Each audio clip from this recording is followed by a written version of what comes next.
John Jones has decided. Does this party include cocaine and sandblasting hookers? Did we ever find out? It has to, right? But did we ever find out what sandblasting hookers means? I don't know. Is that like... Because I saw a YouTube comment that made me think he never defined what sandblasting was. He just said it. But did DC know what he was referring to? Or I don't think that's a thing. I think he was just like spitballing in that point in time and thought it sounded hip. Which just proves how, DC is unquestionably the daddest man on the planet. He's definitely not going to be sandblasting no prostitutes. I don't know, because I think of sandblasting as like a technical trade or something, like that seems like a way to like clean or like cut stone or something. A sandblaster? Yeah, like that just sounds... So like, all right, he's DC like John did these prostitutes a service. Yeah. Anyway, John, speaking of DC, John, DC just left the heavyweight division forever, apparently. I don't believe that. I think he'll fight maybe one more time. I don't know how. I think that it's very possible they fight again, or that he fights again. But John is now entering the fold. He's gonna go in. He's going to become fat, and he is gonna join the heavyweight division. And I genuinely don't know what's gonna happen in either division. Yeah. What like John going to heavyweight is like everybody knew it was gonna happen, but now like the contenders at heavyweight, the matchups are all different. Like the like him and Stipe, him and Francis, those fights are super interesting. Whereas in the past, if he would have gone up to heavyweight and fought like a Cain Velasquez, you probably would have said Cain had the advantage, no? Mm-hmm. But now you don't know that. You don't I think John, both physically and obviously skill level, matches up well. Oh yeah. And so this is that's the interesting part, because he does obviously have his physical attributes, but they're no longer elite at heavyweight. They're no longer some otherworldly, like great equalizer that he has. Where a lot of guys, not to say that that's what made John great at light heavyweight. He is definitely, skill wise, right up there in the conversation for best. Not only like best overall, but just skill for skill. He's right there with the best of them. But now at heavyweight, some of those physical advantages are kind of washed out. So now we're gonna kind of see John's skill for skill. But with that being said, at heavyweight, typically, Stipe kind of can define that or break that mold. Cain was one of those guys where they're kind of a unicorn at heavyweight. How they can do certain things that other guys can't. Right. Yes. And John has a lot of that to him. He's gonna come up to heavyweight doing a lot of things that a lot of those guys can't. And that's gonna bring an interesting layer to it, because now John, in the beginning of his career, he was doing a lot of that. We were seeing a lot of that creativity that was just like the skill that he was competing with, and then his was just up here with this like uniqueness and creativity as well as like actual technical skill. Right. So I think now we're going to get to see that separation again with John and his competition. We're going to get to see that that gap of skill. I think Stipe definitely is great at everything he does for being a heavyweight who can do all those things. Right. But at the end of the day, he'd weighed in at 236, not cutting weight. Like John Jones, I'd say probably weighs at least around 236. So it's like, all right, you're telling me a guy, John has a longer reach. Stipe, I think, might have an inch of height, or they're like a draw on height. But frame for frame, they're about a wash. And, they weigh about the same. So with that being said, it appears to just come down to skill. And it's like, how does that work out? Stipe is great for a heavyweight, but at the end of the day, he makes these heavyweights look, like a step behind because of his, ability to mix it all up and, be really clean with his technique. And I think John is just going to bring another level of that. But with that being said, we do have another interesting layer to this, that we don't even know if it's Stipe he's married to or engaged to, so to speak, right now, because we have to see who gets to win the John Jones super fight in a way. Now John is going to probably be sitting front row, I'd imagine, at Francis versus Stipe 2, which I love that fight, because that fight was had you on the edge of your seat the whole, first couple rounds. And then obviously Stipe showed that championship class and, in those championship rounds just really separated himself and put a beating on Francis. But I think Francis learned a lot from that beating he took, no doubt, and has gone on to, kind of reestablish himself, not only to the rankings and the fan base, but to himself. And I think that he's coming back, and we can't really overlook what we have waiting for us with those two at the end of the year. Stipe has been through 3 wars with DC. Yeah. The first he gets knocked out in, and the second 2 were wars where he was getting hit a lot. I mean, the last fight he won decisively, but he still took damage. Mm-hmm. He still was in a fight, and Francis has been dominant. Right. And has been quickly doing away with his opponents. Mm-hmm. And so I feel like Stipe aging, Stipe going through these wars, Francis knocking people out who were who had some fire in them, who had some momentum. Right? Cain Velasquez, one of these guys we were just talking, all these things make up for an interesting trap fight. Like in college football, you have your trap game where you're overlooking. Yeah. Francis is a trap fight for Stipe because, with the edge of the seat thing, nobody has you on your. There's a few fighters that have you on the edge of your seat like that. It's like Deontay Wilder, Francis. Yeah, just them. Maybe Gaethje. Guys that have that one finishing true blow.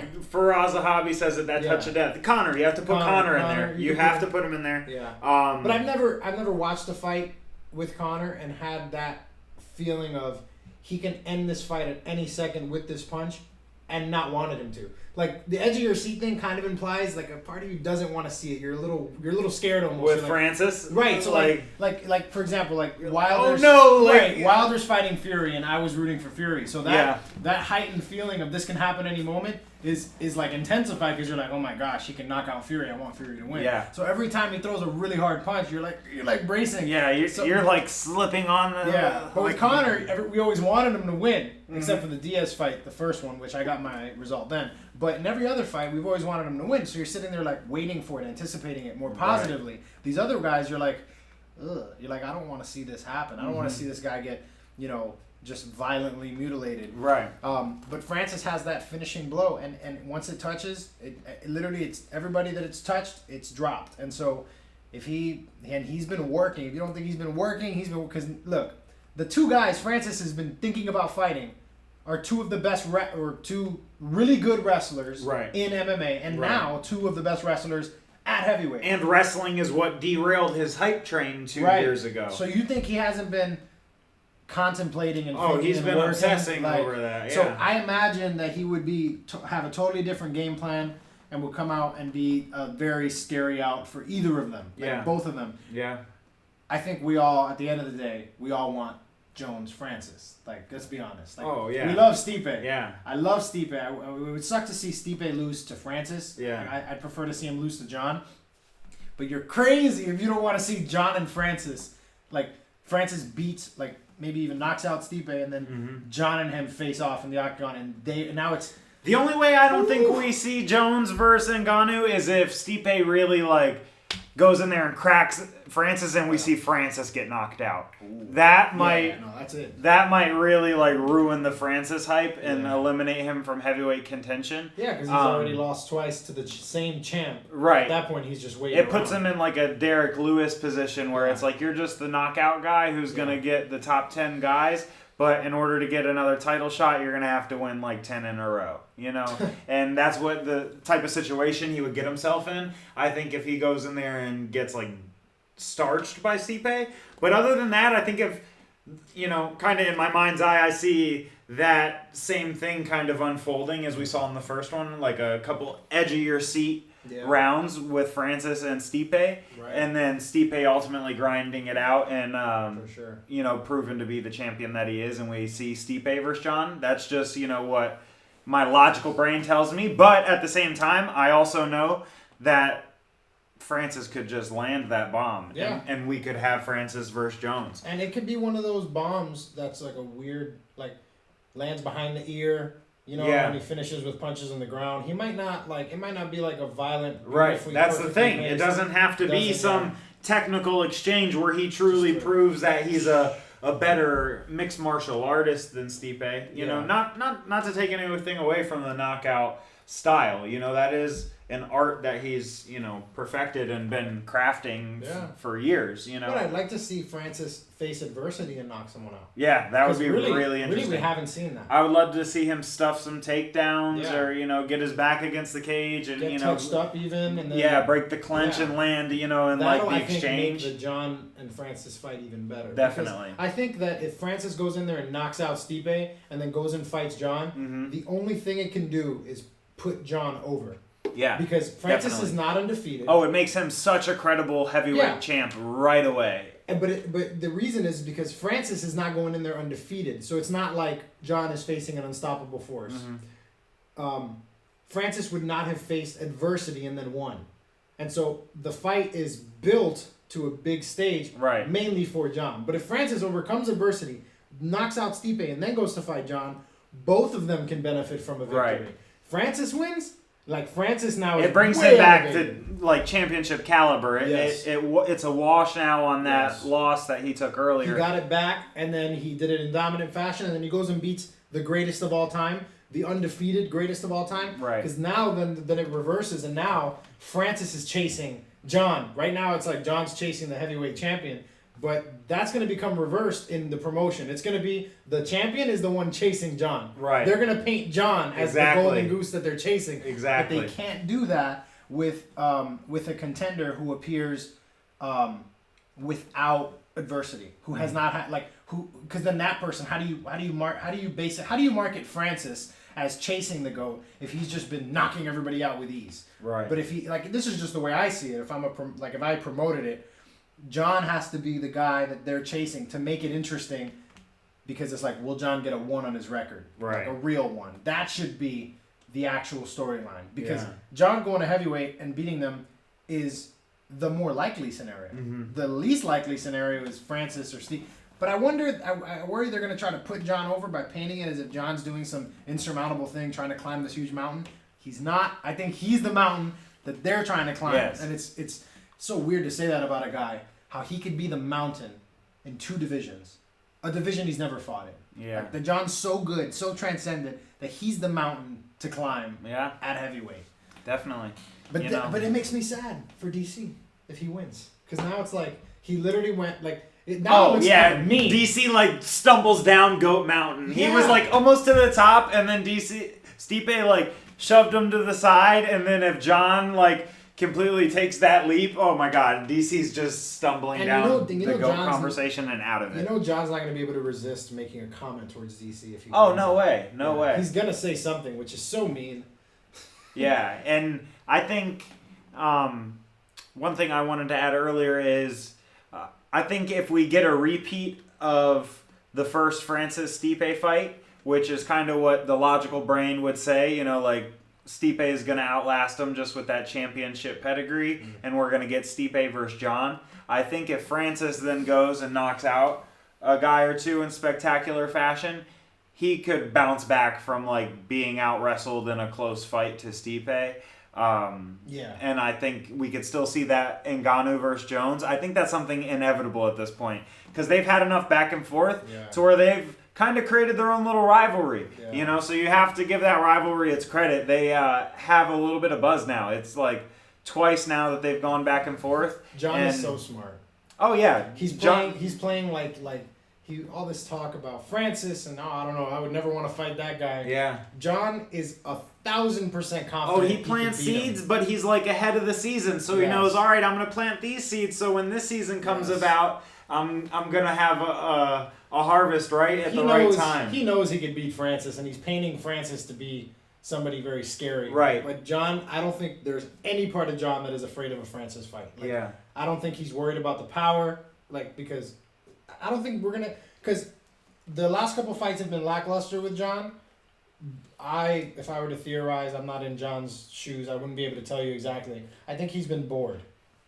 Just bored. There isn't anything really interesting about being a champion facing the contenders with no legitimate stories. And then when you try to create one, you don't have a guy that plays ball with you. Like Dominic Reyes, he tried, but it wasn't going over. He wasn't the best on the mic. No. And none of the fights were compelling. Thiago Santos, he had a lot of respect for. And then Anthony Smith was more like an underdog that was such an underdog that it was almost like sad.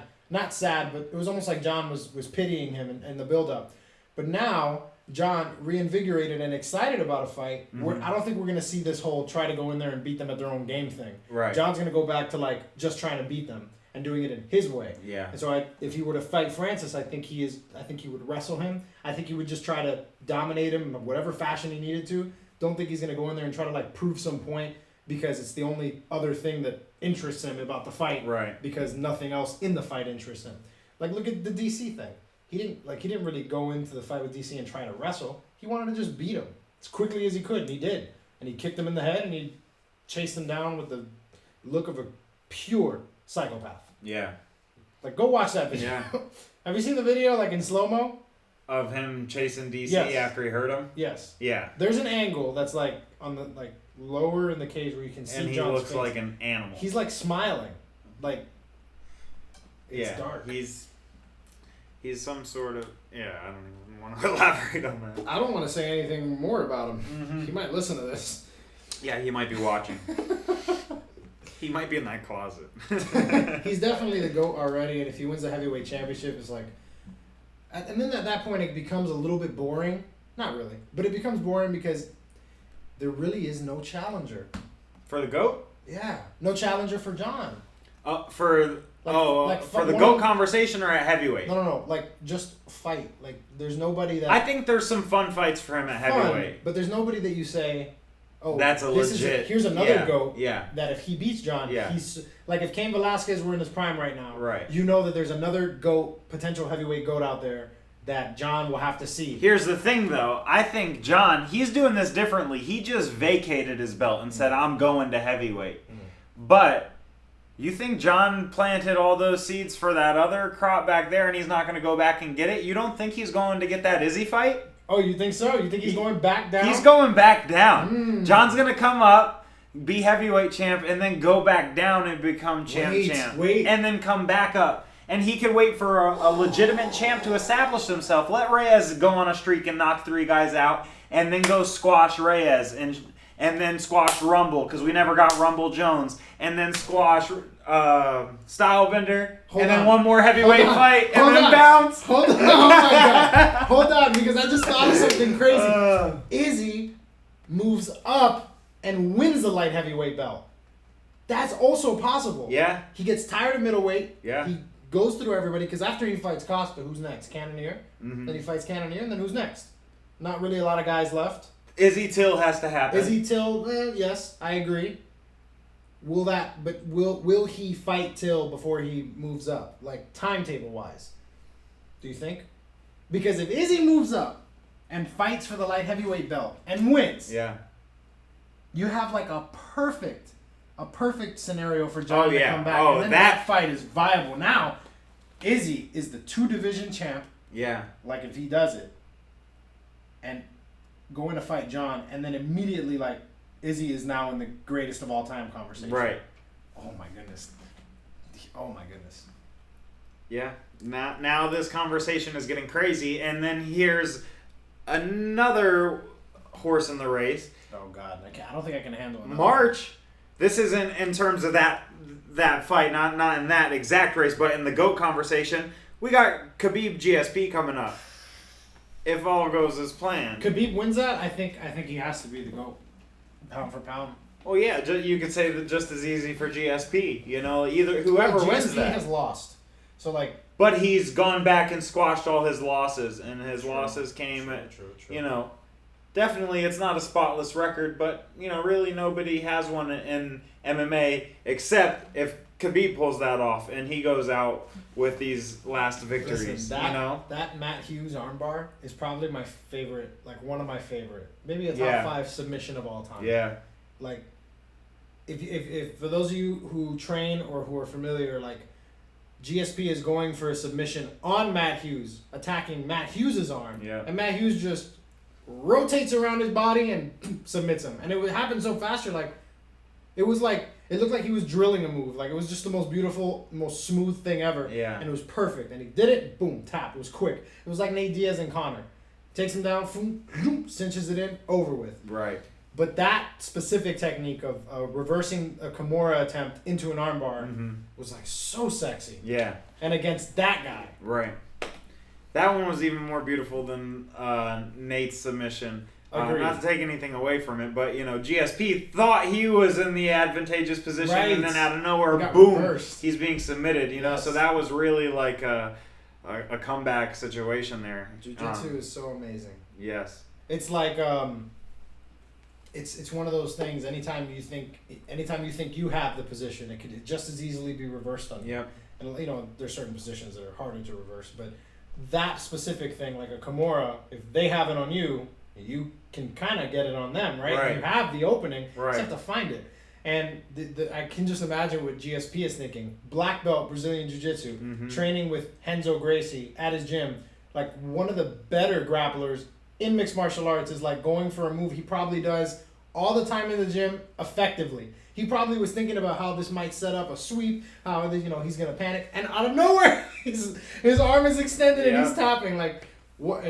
But like you said, to be able to learn from that and go back, like the depiction when you think of like a martial artist, the guy you think of is GSP. Right. In the total sense, not just the fighting, just outside fighting. In terms of when you talk about like true greatness, for a lot of the same reasons why Muhammad Ali is looked at in a different light than a lot of other champions. Sure, other guys might have had different dynamics to their resume that made it a little flashier in certain categories, but his resume was just right in there with the rest of them, just like GSP. His resume isn't exactly spotless, but just what comes along with GSP and what comes to mind when you think of GSP's reign, and the way he carried himself through that reign, the reasons why he stepped away from the sport, saying I'm not going to come back until it's a clean sport, and leaving what he called the dirty sport, and then coming back once it was cleaned 4 years later and reclaiming a belt at another weight class.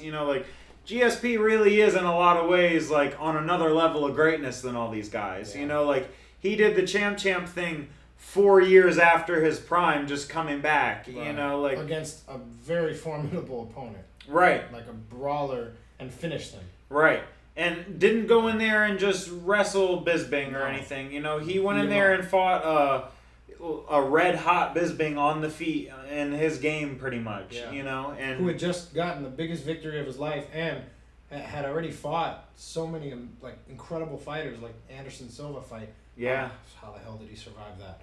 But you talked about Muhammad Ali, and GSP, I guess, could be an example of this, and the idea of fighters being known for their principles. GSP walking away from his love, the career that he makes him all this money and popularity because of a principle. Same with Muhammad Ali and all of because Muhammad Ali's not just known for fighting; he's known for all this stuff and all. Yeah, he's even to another level than GSP. A lot of guys, even like a very confident Conor McGregor, like a lot of these guys, when they're even mentioned in the same light, Mike Tyson the same way, I've seen in clips from his podcast and stuff, like when they're brought up in the same sentence as Muhammad Ali, like they all will just defer that.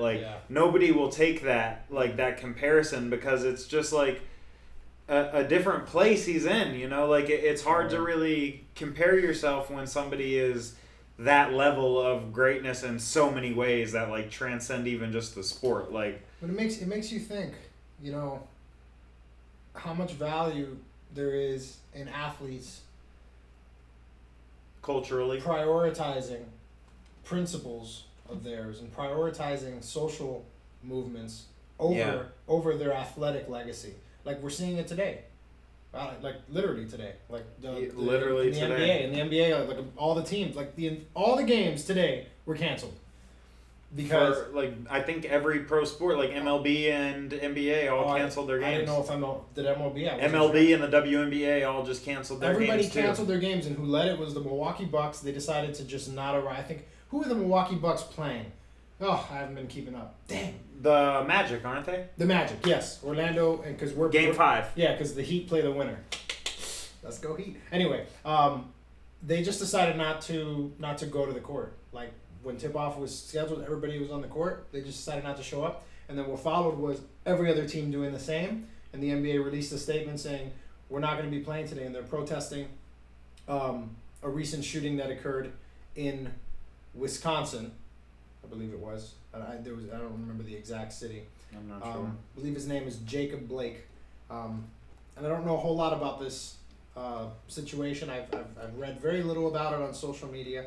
But clearly, the optics to these athletes of a similar situation of what we just got done really dealing with in this country for multiple months has made them tired. They've had enough, and they've multiple athletes, LeBron leading the way, have released tweets essentially saying that they're sick and tired. They demand change now, and they're not going to stop until that change is brought about. And so this protest is something of their way of trying to use their platform as athletes to tell a bigger story.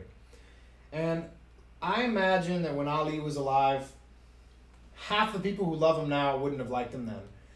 And I've just been discouraged by the amount of cynicism and really anger and rage that these athletes get when they make these social stances.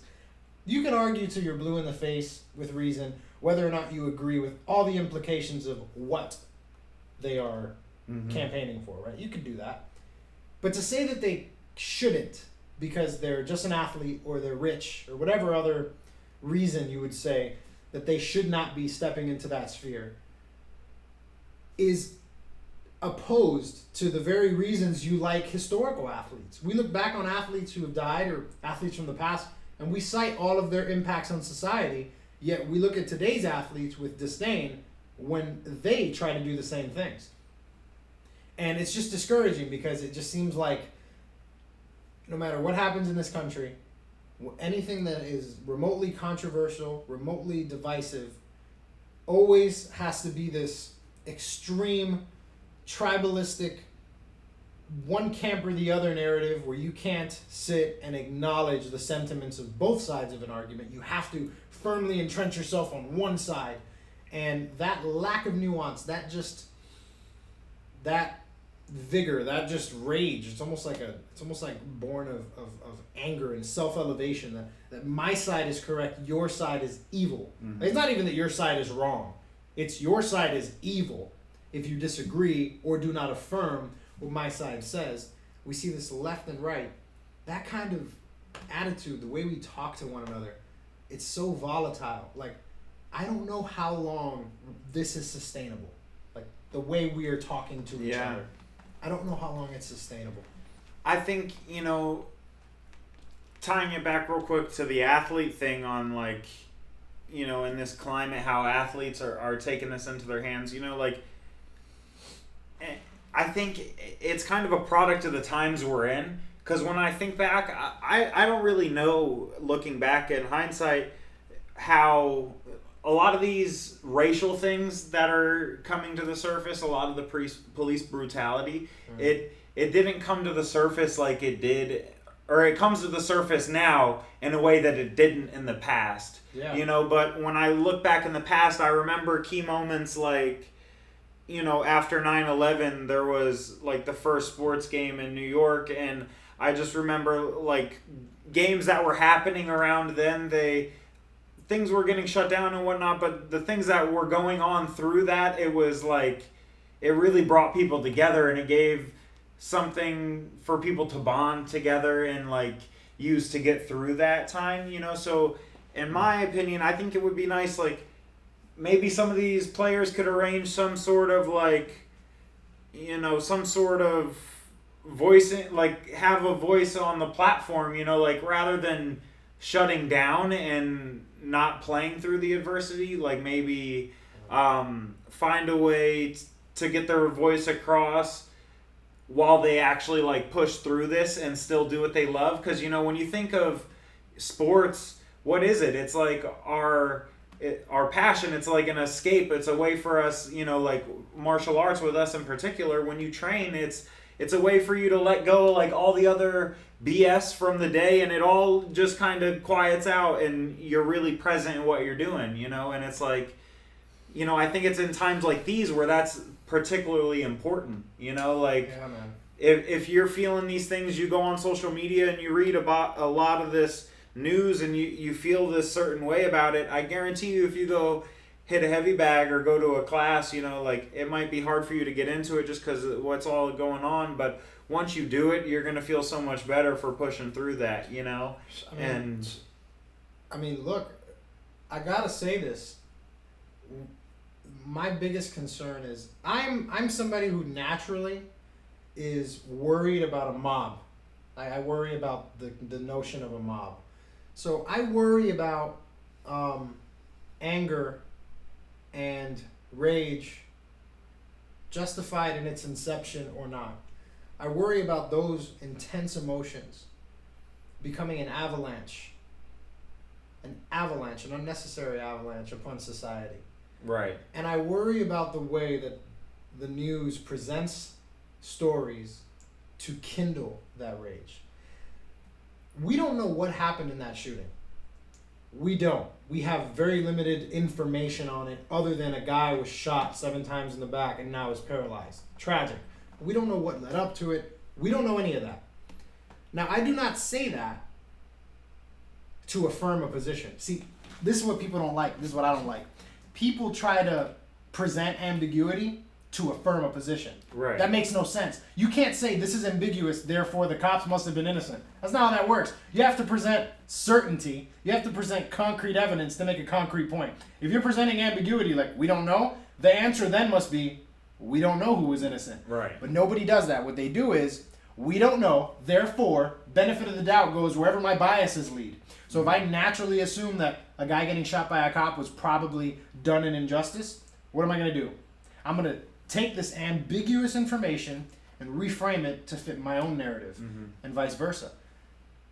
Both camps, one more justified because there's probably more of a history of racial injustice in this country than there is of cops just trying to do their job. I'm not talking about cop interactions. I'm just saying overall there's more history of racial injustice in this country than there is of cops being unjustly punished, because many cops don't get punished. Right. So it's not a matter of there's been more unlawful shootings than lawful ones. I'm not saying that. I'm just saying I can understand why people would naturally say another black guy gets shot, had to have been an injustice. I think that's not inappropriate, but it's an understandable first response. You know, it's like hearing a guy accused of sexual misconduct. Your first initial response is probably going to be, that guy did it. First thing. But then you're like, hold on. I can't affirm that. I have to see. But people try to present ambiguity to affirm their positions, when really you can't do that. You have to present concrete to affirm your positions. But the problem is, the mob operates on these concrete conclusions. So the mob of, we need to storm the streets and riot and loot, is operating under a concrete decision, a concrete event. But there is no concreteness. So it's presumptuous. It's like an automatic presumptuous response. I have to go out there and do this, and I'm going to do this, and I'm going to react in this way as if I have confirmation of my bias, but we don't yet. And I just wish these things would open up more conversations and less arguments.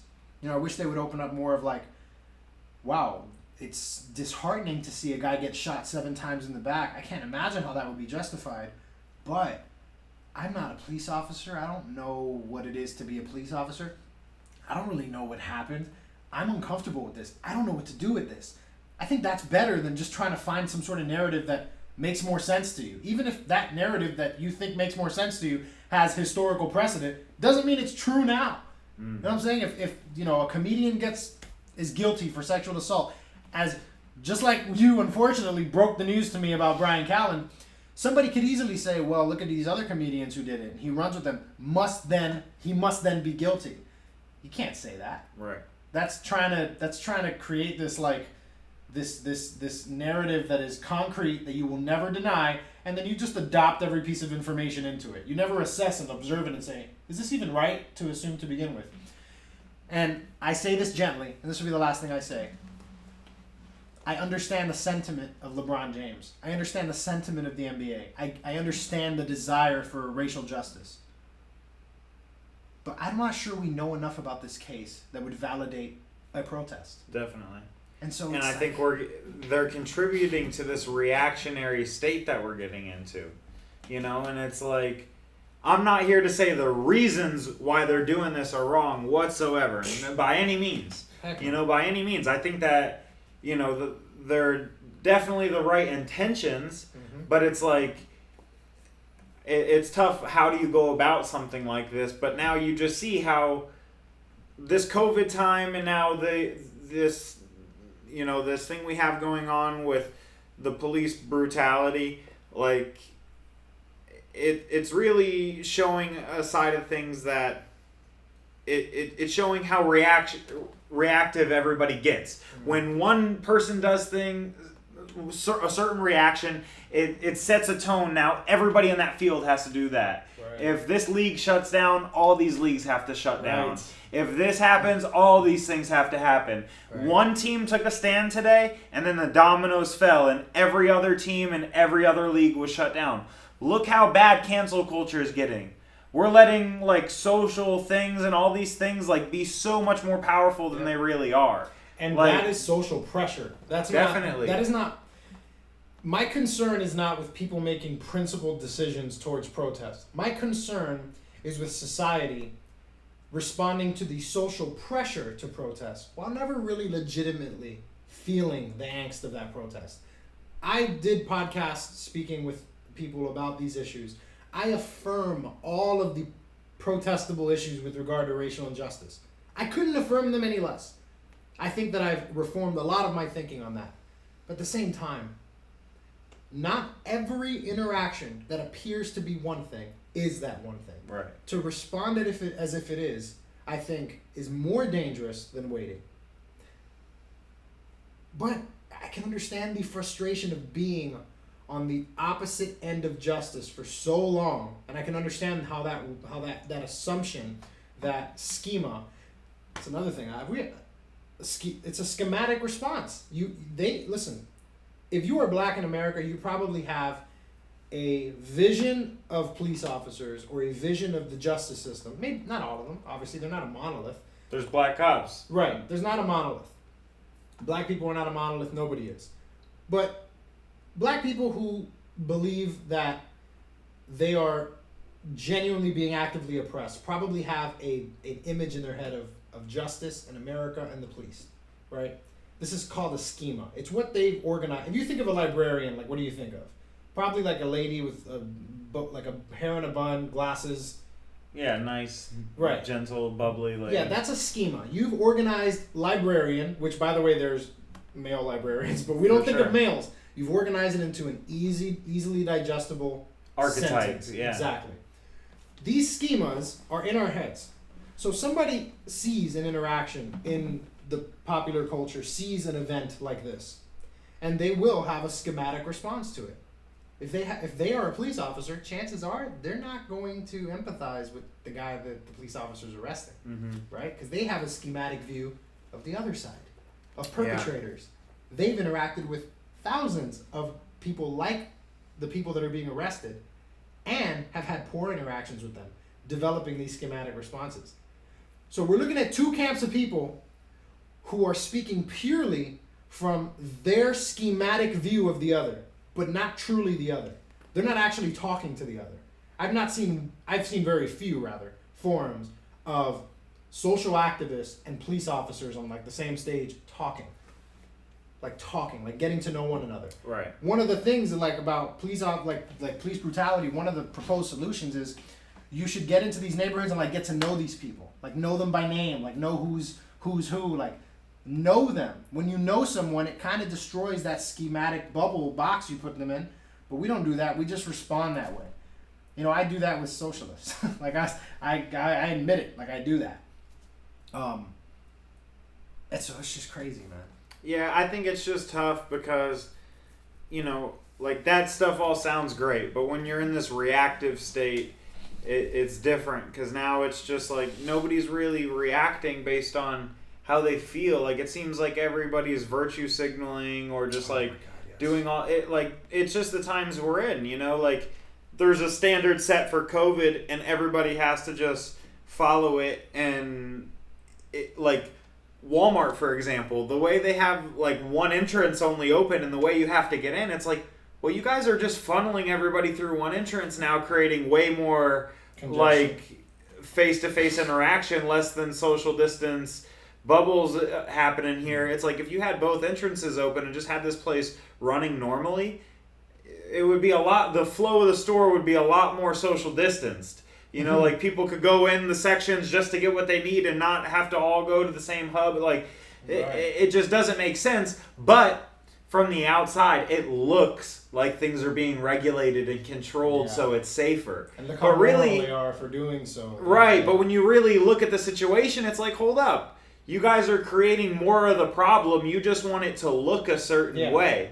So really with the all these sports leagues shutting down, it's like they might look a certain way on social media, but in the actual like energetic battle that's going on here, I don't know if that's the way to handle things. I think, you know, like standing up for what, like right now, something that could be true, like something changing the tone of today, and you know, could be these playoff games going on and whatnot. But I see what the view is behind, you know, wanting to give this issue its light, you know, so I see where they're coming from, but you can understand both sides. I mean, you can say, hey, I get it, but at the same time say, I wonder if there's something better than lecturing the public.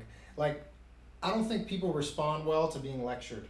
You know, like this is why. Like, did you see Ricky Gervais's monologue?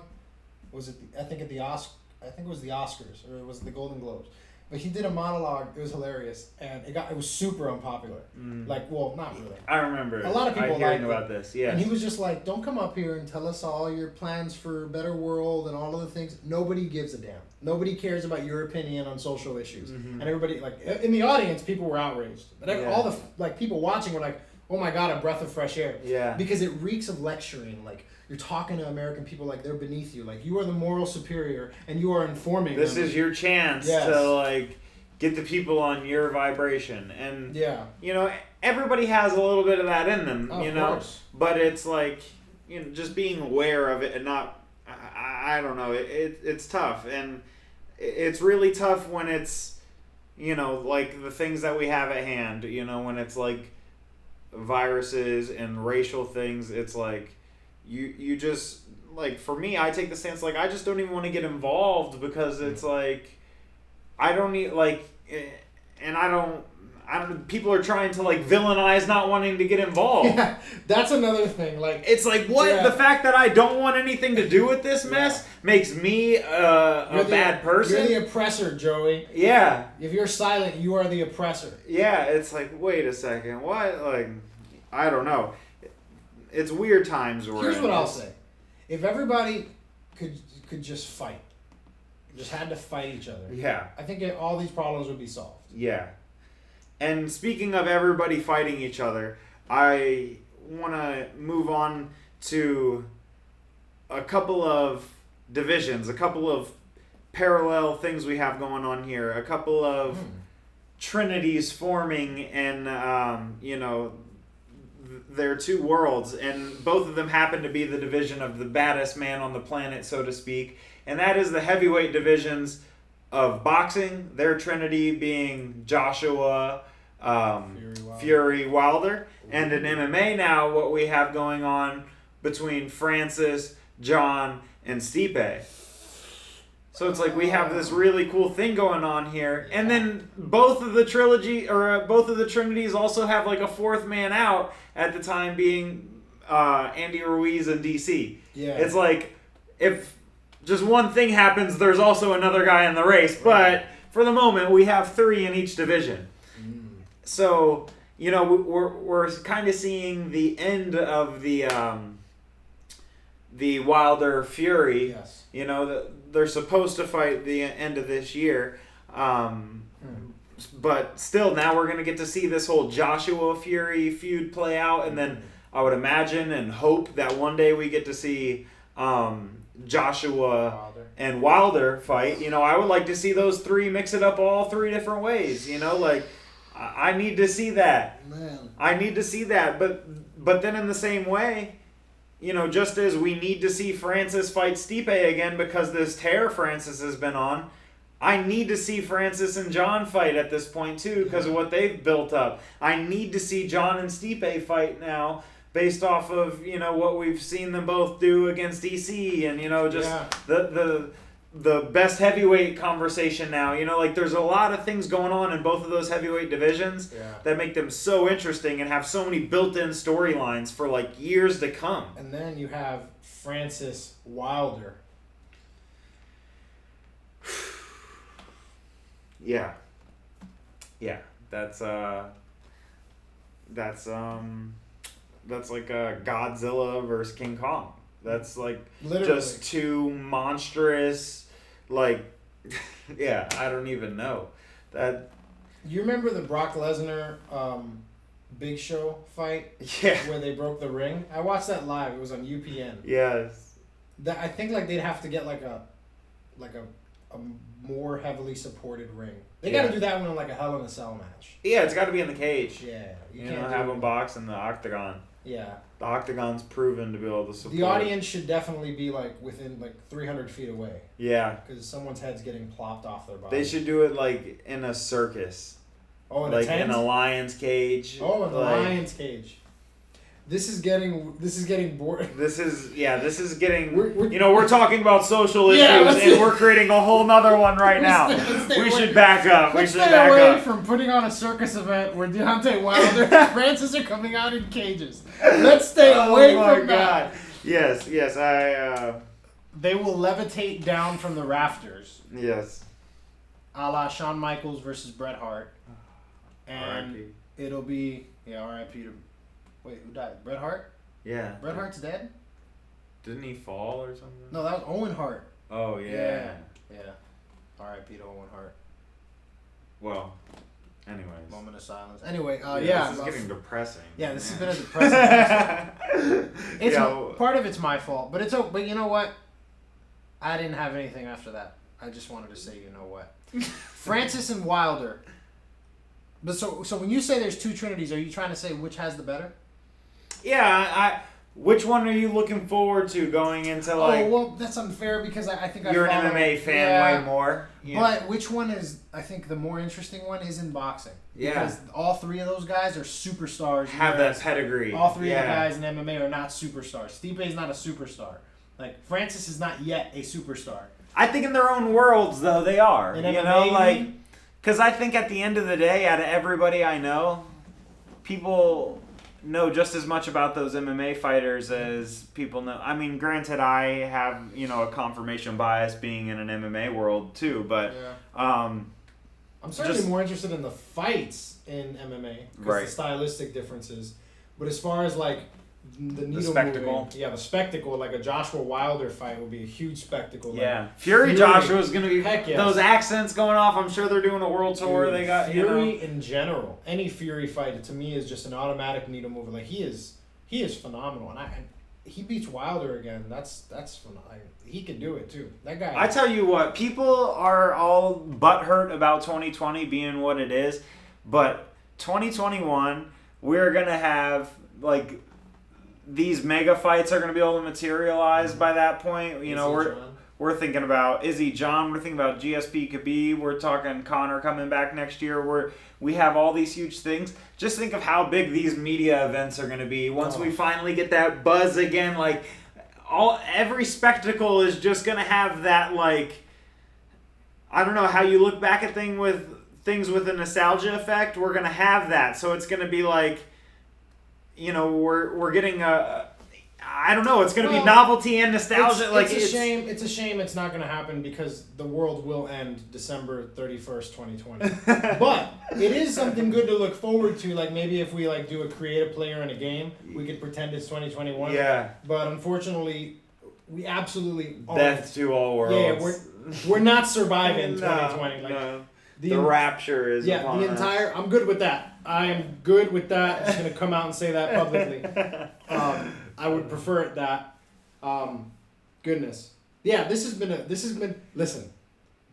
nobody can say they have not faced adversity now. Like, the entire world has faced adversity. 2020 has been adversity. Like, it has been the most adverse time, I think, in our history. Yeah. And so yes, we come out of this better for it. Like, adversity always makes you better, and when it doesn't, it's your fault. Yep. Like, if you go through adversity and you learn nothing, you had adversity for nothing. Because there's always a lesson. There's always something to gain from it. Right. And 2020 could teach you so much about endurance and about adversity and about just, being surrounded by, like, all these fires. Like, we just talked about one for, like, 20 minutes, and that's not even one of the main ones. We have an election coming up. Right. I'm not getting anywhere near that conversation. Yeah. I'm just saying all that stuff is happening around us. And you know what it makes me thankful for? Dana White. Dana White needs to get so much more credit than he is getting. A Purple Heart.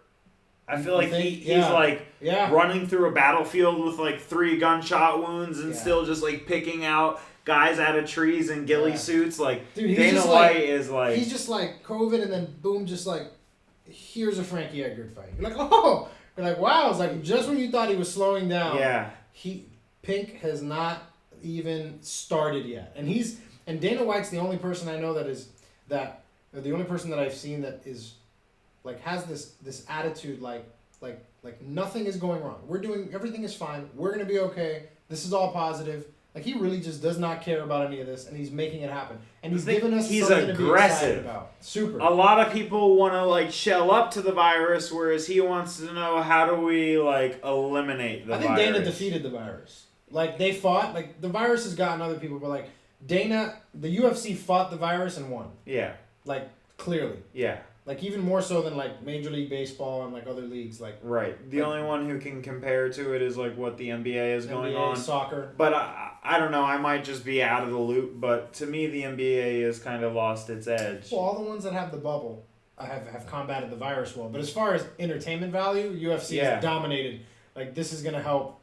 Because not having fans makes it an even better product in ways. Right. It hasn't hurt the product at all. Because you hear everything. Yeah. I can't watch that NBA game with all those fake fans on the screen. And it's just weird. I'm just like, all right, what am I, like, am I watching a basketball practice? Not to mention, there's the novelty of, like, the fights still have significance. Like, you're still fighting a person. There's nothing, like, with the season being cut short, now it's like whoever wins, you're like, oh, but, you know, it's COVID. It wasn't a real playoff. It was all. So there's so many asterisks, and it's such a drastic change in NBA and MLB. Right. Whereas in fighting, all you did was take away fans.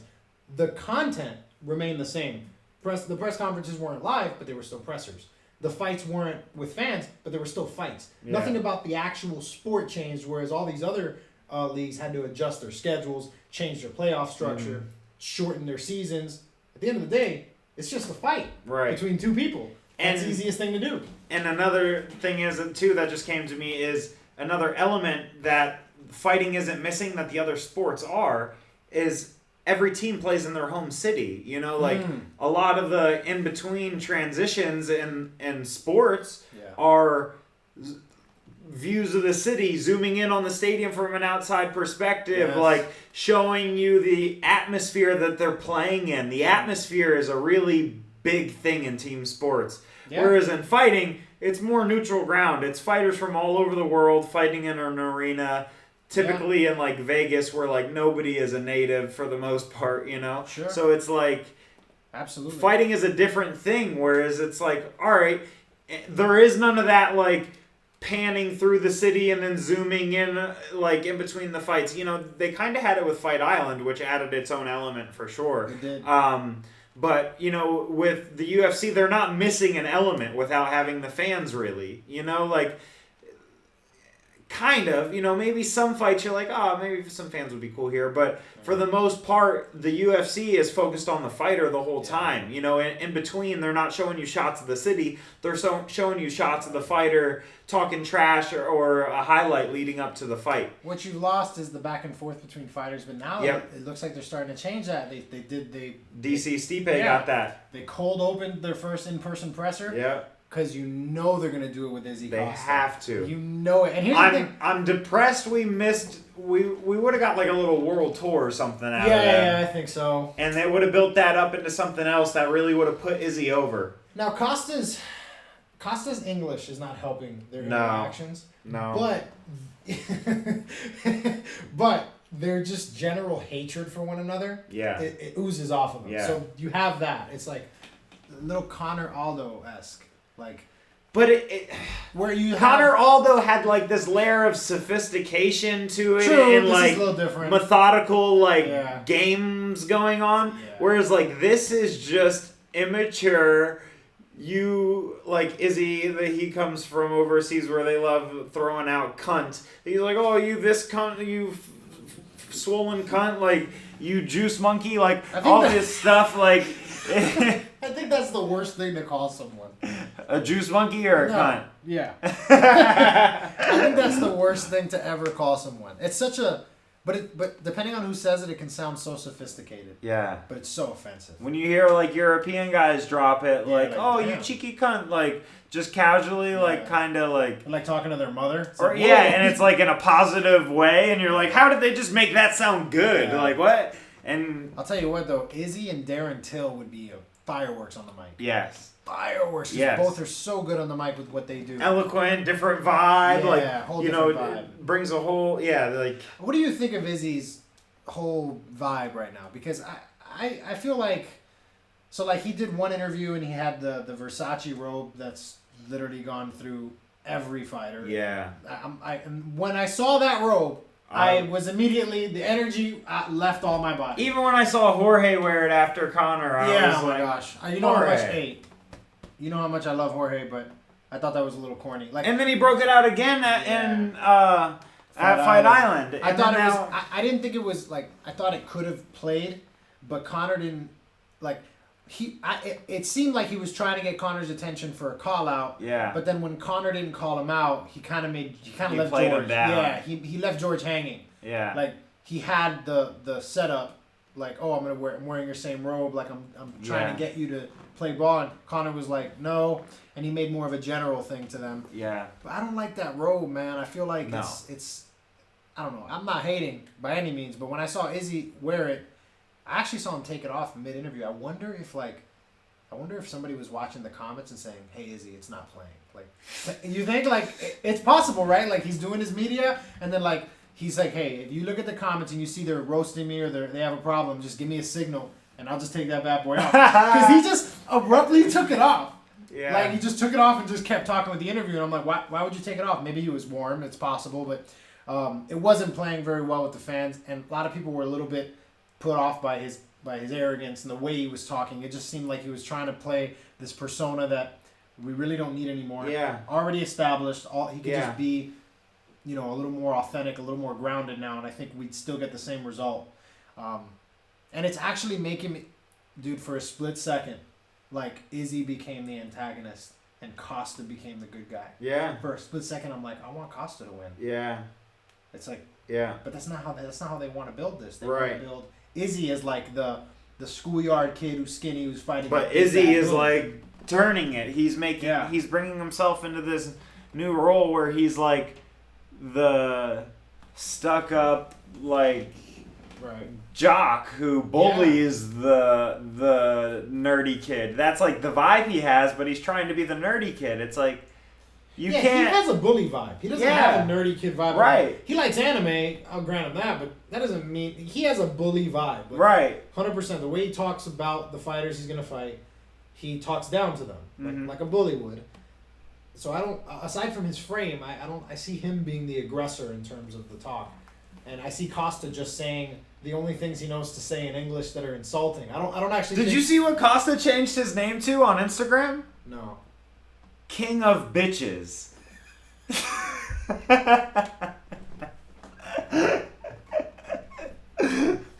That is his new tag, is King of Bitches. And when they brought it up, I was listening to an interview with him earlier today. They brought it up to him, and he like wouldn't even like say it was like directed towards fighters or if it was directed towards haters, like any of that. They're like, well, is this for like the hate you're receiving on social media? And he's like, no, it's not for that, yada yada. And they're like, is it for these people complaining? He's like, no, it's not for that. And they're like, well, what is it for? It's like, it's for engagement with the fans. It's like, wait a second. Oh God. So he just like totally killed it in the interview. Oh. But yeah, so that kind of got me back on the like, oh, I hope Izzy wins this because Paulo really is just the juice monkey. When you call yourself the king of something, you are associating yourself with that population. You are essentially calling yourself their leader. It's funnier when you put it like that because that means you are leading the bitches. You are. Where would he be leading them? Would he be queen bitch? No, queen of bitches. He could be the king. Okay, he'd be like a pimp. No. I think no. Wrong dynamic. I think it could be a unisex thing. Like there could be male and female subjects. Yeah. But where is he leading them to? Where would they go? Or where would they reign? Like where would they live? You can't say Brazil. I don't know. Oh shoot. I'm not joining you there. You're on your own over there. Yeah. I might go get coffee if you do that. I'm not gonna say any place. Yeah. There's got to be a place we're not afraid of. We're not afraid of Antarcticans, are we? Does anyone live in Antarctica? No way, dude. No way. Maybe like 3 psychopaths. Dude, just like 3 like ice people. One dude in like a little laboratory, like, and all the 2 other psychopaths are like on opposite ends of the place, like trying to kill that guy in the middle. Shoot. You know, like that's probably Antarctica. Whoa. You know. That would explain so much. Yeah. Yeah, global warming. Yeah. Yeah. I mean, depends who gets that guy, you know, which side wins.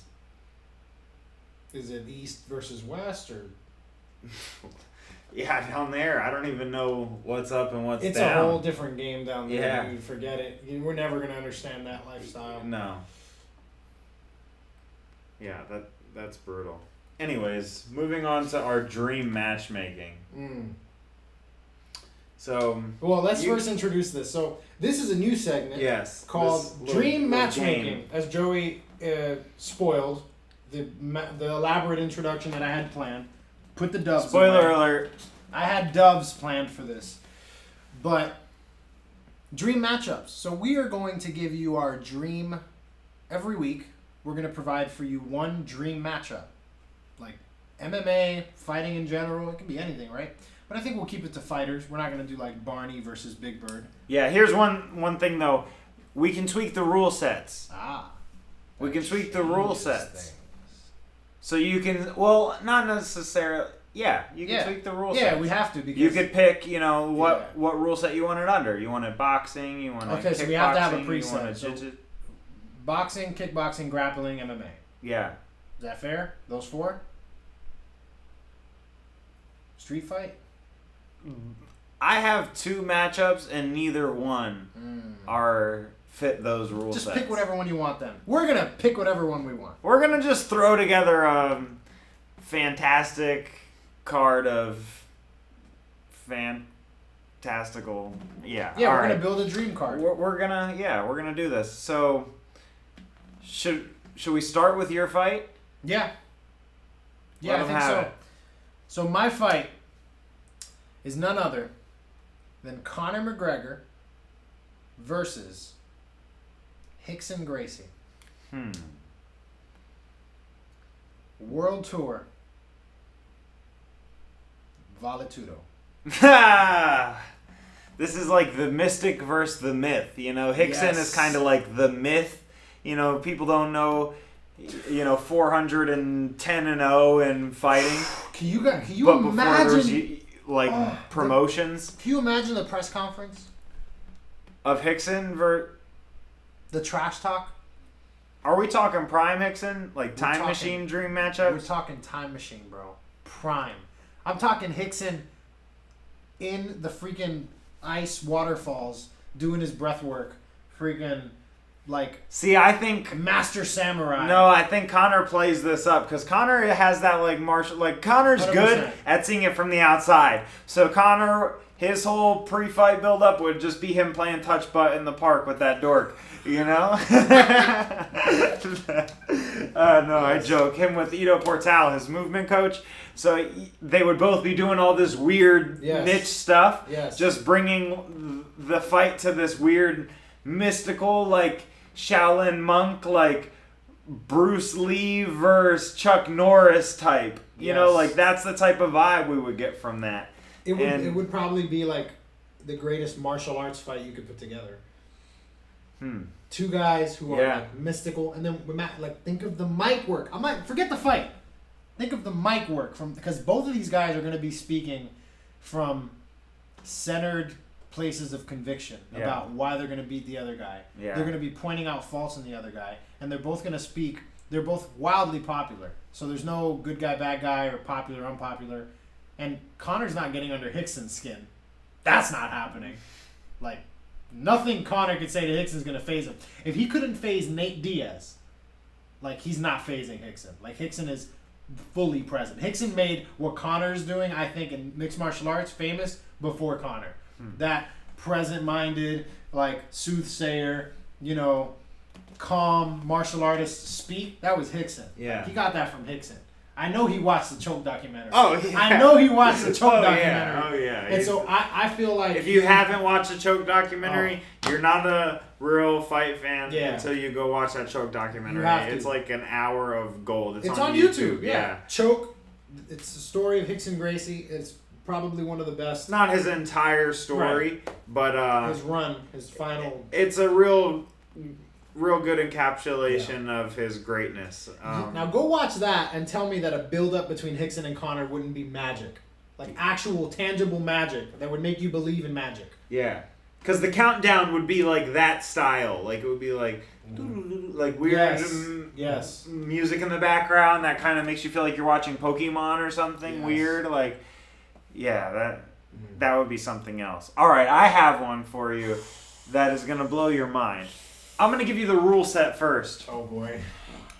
This is some old school UFC, grappler style rule set, because I need that for this monster that I'm bringing into the fight game with this. I'm bringing somebody into he's in the fight game, but I'm bringing him into the fight game. So the first guy, he's in it, but let me give you the rule set. No time limit, no stand-ups. Just one round. Fight to the finish. We got Yoel Romero versus King Gordon Ryan. 185 pounds. They both got to cut weight. Yoel Romero, Gordon Ryan. Just a grappling match. No, it's a fight. But no stand-up fighting. No striking. No, they're stand-ups, but if he gets him to the ground, the ref can't stand him up. Oh! He can cook the beans. He can... Oh! And there's no time limit. He could cook the beans for 40 minutes. Pressure pass. Whatever goes. Hold on, though. Yoel Romero, bro. Yoel Romero, bro. That's the thing. We're going to get either... We're going to get... Bro, I think Yoel would smash his face, bro.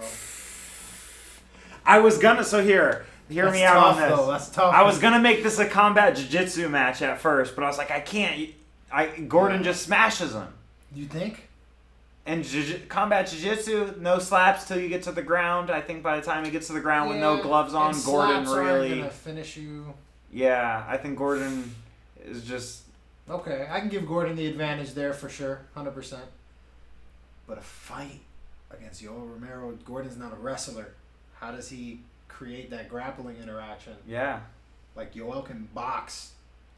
Yoel can box. Throws flying knees. Oh. For sure. No, he's got to take the original Gracie approach. He's got to come out and just straight make this a jiu-jitsu fight, but... His jiu-jitsu pedigree is so high. It is. And with that rule set, no rounds, one of two things are going to happen. He's going to walk into a knockout, or he's going to get Yoel into a grappling exchange that's never going to end until Yoel gets submitted. Right, because like once you're in Gordon's guard, the only ending is a submission. Once it gets down to the ground, yeah. No stand-ups by the ref, no time limit. But Yoel can still punch him. Like, does that change Gordon Ryan? Definitely, but I don't know that against somebody like Gordon Ryan. So good at taking the back. Yeah, so good at his almost leg striking. attacks. Almost isn't even. Yeah, you just want to get up. You don't even leg attacks too, like. But here's the thing, though. I would be concerned about the first round because it starts on the feet. And can Gordon pull guard? I mean, can he just sit to his butt? Yeah, there's no stand-ups. But if he sits to his butt and Yoel does not engage his guard, Yoel can just kick him while he's there and keep that as long as he goes. But if Yoel goes down, then there's no stand-up. No time limit, no stand-ups. Anything. The no time limit part is what makes me want to say Gordon because he's probably going to outlast Yoel. Right. But especially if it gets into a grappling exchange. Yoel is so violent, and Yoel would be Gordon's he's faced some wrestlers. He just wrestled Bo Nickel, or just grappled Bo Nickel and submitted him within like 2 minutes of easy. Yeah, it was just light work for him. Oh my gosh. Yeah, this is crazy, and it's tough because it's like so tough.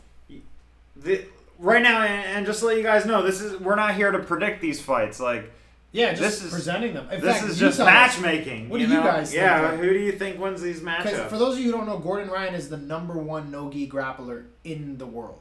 He's the best no-gi grappler in the world.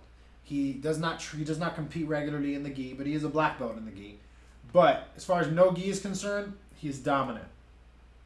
And particularly dominant at submitting people. So he's not just dominant where he wins these, fights by a couple points. He submits. He's finishing all the legends of grappling. So it's hard to see him not submitting somebody in MMA if he can get to that point. But the thing is, he has to go through so many potential knockout blows to get to that. Like, is Gordon tough like that in a fight? We don't know. We've never seen. Yeah, but I think at the end of the day, we know he's a champion. He had like a broken hand in the last ADCC. No, you know what happened to his hand, right? He got it caught on like a bike. It was like gashed open completely, and he just taped it up and went out and submitted it. Yeah, like I don't question a guy like Gordon's makeup at all. True. To get to that level in that sport, to be the top dog of that group too. Right. Like of those people at that gym, to be the alpha there. Right. You got to be bred differently. So I agree. I just mean, like, if you haven't been punched in the face with that much violence by a guy like Yoel who could do all these unorthodox The thing is, things, though, Danaher says that he's not letting Gordon Ryan fight MMA, make his MMA debut until he's as good as John Jones. So he's been training MMA for a while now. Can you imagine if Gordon Ryan goes in and becomes like the MMA GOAT? I could. That's the scary thing. Yeah. Because he's 23 years old. That's not I don't want to talk about this anymore. Moving on. What a beast, man. Moving on. Oh. One of these dream matchups, I just have to drop it in because we don't have to even give it too much, dreaming because we might get it here soon, is Khabib GSP. Oh. Like, that's just one that I need to see. The one caveat that I added to really make it the dream matchup is I want to see it at 165. I don't want it on Khabib's terms at 55. I don't want it on GSP's terms at 70. Both guys are... Can we go 65? Yeah. I mean, that's perfect for Khabib. If this is a retirement fight, if this is like... Khabib's already a big guy. He's already has a big frame. It'll follow him if he moves up. He can fight at 170, I think. Yeah. And so I think that works perfectly for both. Right. I think it doesn't threaten the 155 It doesn't threaten GSP not making weight. You can let Khabib go into that fight with the belt on his shoulder at the press conference. And not lose it. And you can have, the two, I don't know, whatever. Look, they did the BMF. They can make a GOAT belt. Yeah. If we're doing novelty... Literally. Make a greatest of all time belt. Yeah. At that Who's point. going to dispute that? Who's going to dispute GSP or Khabib winning as the greatest of all time. The better question: who's gonna put that on the winner? Connor. Oh, yeah, it's gotta be. Who would put that on the winner? Because The Rock is what associated with the BMF. So like, what is the GOAT? Tom Brady. Will Smith. Nah. I feel like he's bigger than The Rock. Like if you could say anybody's bigger than The Rock. But for a fight like that, Tom Brady. You think Tom Brady or Jordan? Well, Brady's like got ties to the UFC. Yeah, but those don't have any ties to the UFC. Right. Donald Trump. I was literally about to say that. Yeah, it has to be Donald Trump. It's got to be Trump. Even if he loses. Yeah, it's Trump. In fact, if he loses, it's better. And the fact that he's putting it on, either of them are not an American fighter. A Canadian or a Russian winner.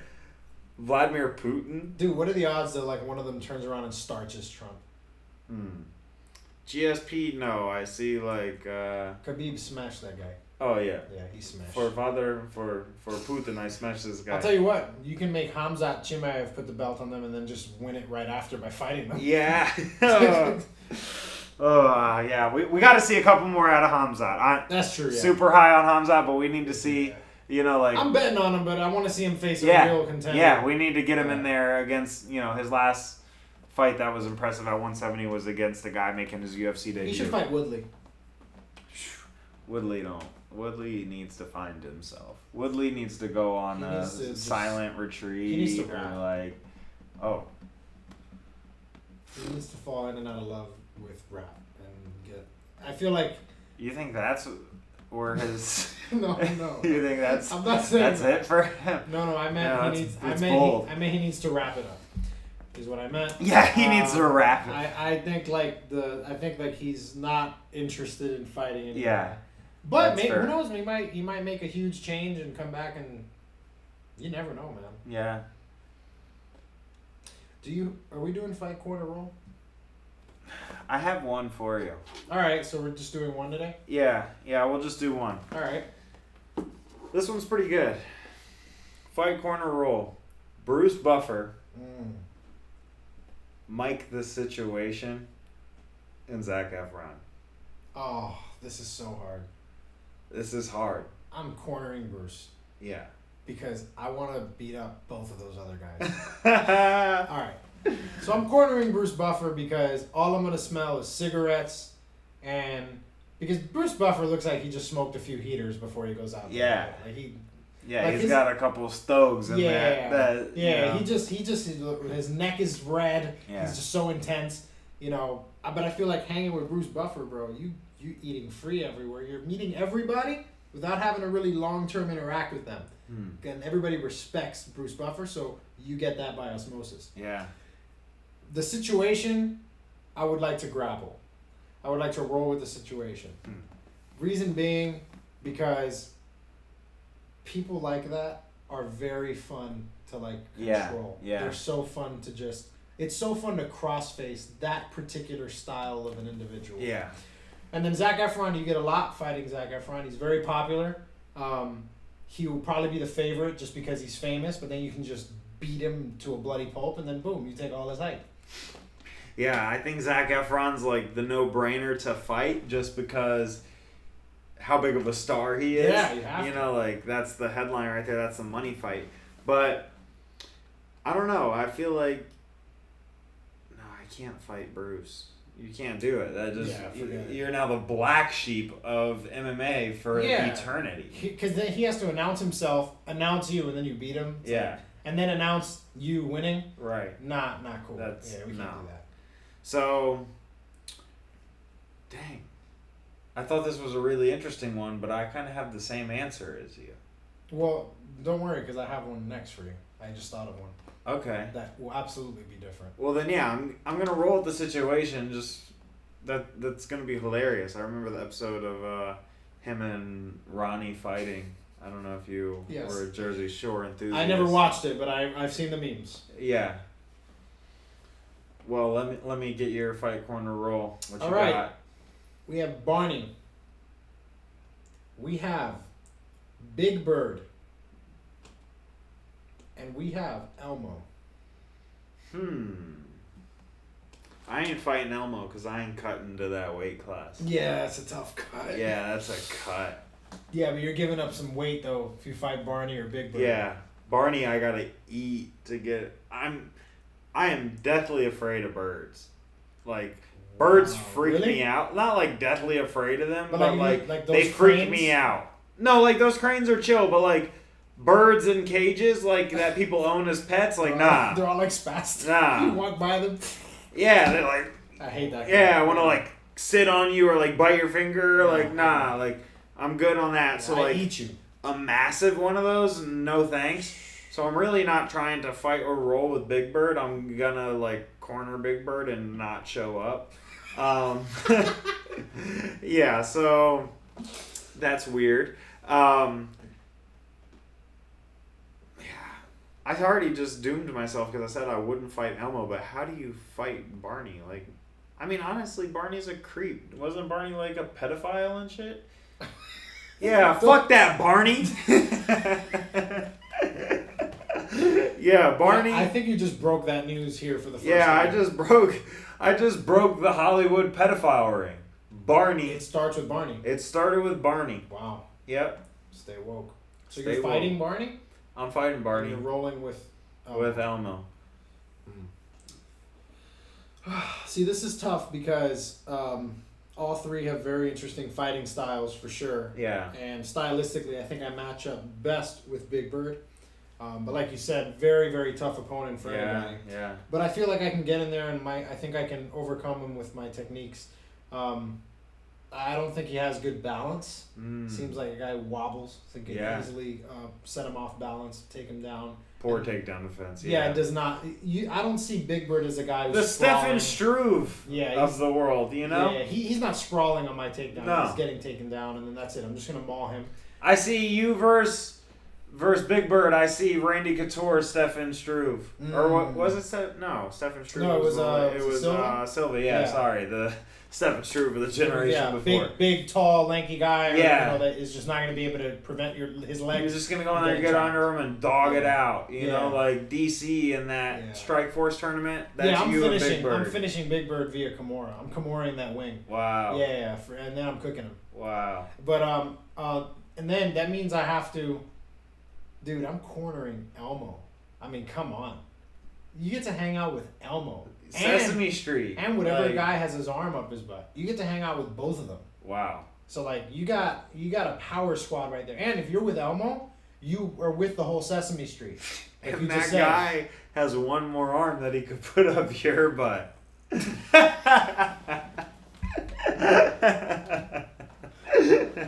Depending on the night and depending on the occasion. Depending on and then I guess that means I'm rolling with Barney. Yeah. And I think Barney probably has a good no-gi game, but I don't think he's stopping my lapel chokes. Like no way. Like I'm like those arms, he's not going to be able to prevent anything. Like wow. He's not. You think he's breaking grips? He can't even do this. How's he breaking my grips? Yeah. Like it's going to be a quick, easy. It's going to be a 6-minute match, and I'm going to submit him like 30 times. Right, and I'm thinking like. I didn't want to fight Barney because, like, you don't want to fight a dinosaur who could tail whip you and stuff like that. Yeah, no. But, I mean, I ended up taking the fight anyways. But, yeah, in a grappling exchange, he can't bite or strike you with his tail. So, really, you're good. Yeah, you're Gucci. That's easy money. Although, I mean, if he gets on top, that'll be tough because I think he's like 800 pounds. Yeah. So, that would be a little tough. I probably don't want to play guard with Barney because you don't want to play that game. Yeah, I think my internal organs would just be crushed. Mm-hmm. But my top game against Barney, dude, you think he can hip escape? No chance, bro. Shrimp. He's not shrimping away and getting away. All those openings, like he can't curl up and I'm dominating Barney for the culture. Yeah. 100%. Well, with that being said, I think I obtained like 3 mental health issues by the end of this episode. I think no disrespect to people with mental health issues. I'm probably one of them, but you've just added to your catalog. Yeah, you gained. Yeah, I took a few more toppings with this episode. That's fine. Yeah. Yeah, and you guys are welcome. Very happy to have given you our enlightening takes. Yeah. On totally not an overstated thing. I'm sure you tuned in, all 4 of you, to listen to our points on social issues. Next week on, I don't even know any. We're going to talk about climate change next week for 3 hours. Yeah.